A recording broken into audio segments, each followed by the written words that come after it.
Joining me right now, the defending Smack Off champion from 2009 with a chance to go back-to-back, Brad in Corona. Brad, good luck. What's up?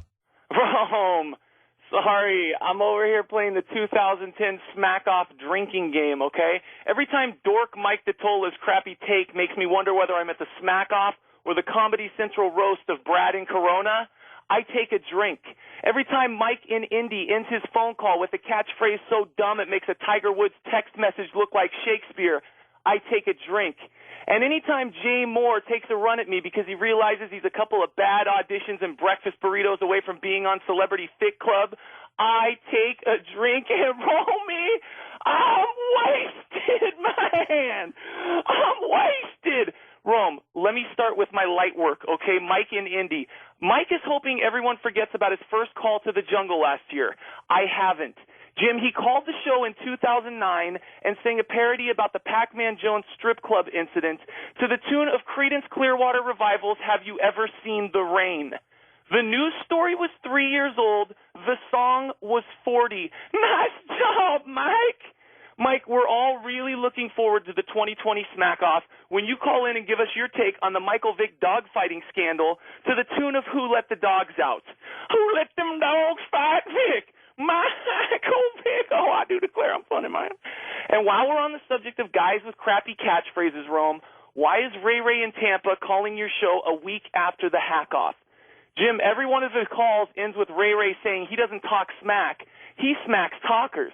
And that's okay, but what I worry about is that after he hangs up the phone, Ray Ray thinks he can do this with other things in his life.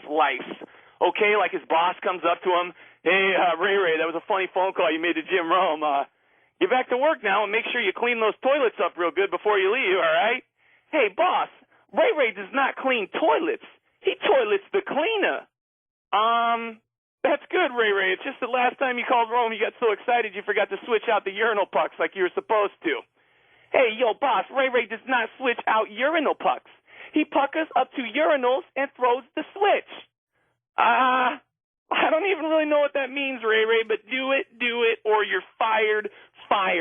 And speaking of guys who need to be fired, let's talk about Tiger Woods caddy Steve Williams. Hey, Steve, you might want to try wearing an undershirt next year at Augusta National, okay? It's the freaking Masters. It doesn't help your boss's image as a sex-crazed maniac when you go commando in that bathrobe they give you to wear. Steve Williams leaves his Masters caddy uniform unbuttoned so low, I can't tell if he's helping Tiger with club selection or about to audition for a film somewhere in a Chatsworth warehouse. And, Romy, the uniform is all white. Nobody in America wants to watch that tournament for 4 days knowing we're one heavy rain shower away from seeing Steve Williams Jr.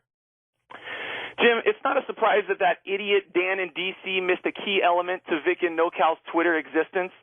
Vic routinely uses his Twitter account to talk smack about the XR4 Ti and sometimes even your show. Don't worry, though, Jim. I will handle this. Vic, without Jim Rome, there is no Vic in NoCal, okay?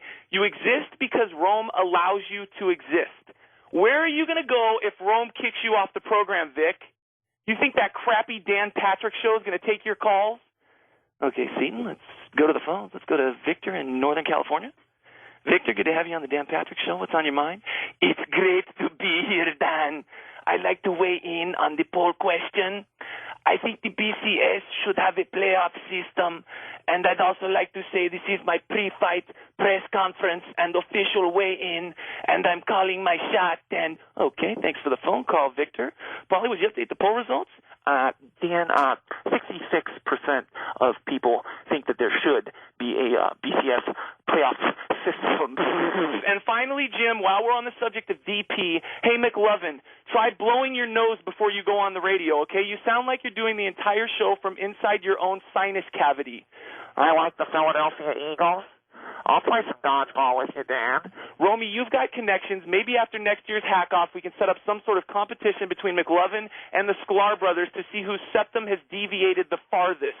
Every time I hear one of those guys, I can't tell if I'm listening to a national sports talk radio show or if I've stumbled onto some sort of clever marketing commercial for NyQuil or Sudafed. That's it for me, Jim. You are the referee, the Herb Dean of this year's Smack Off.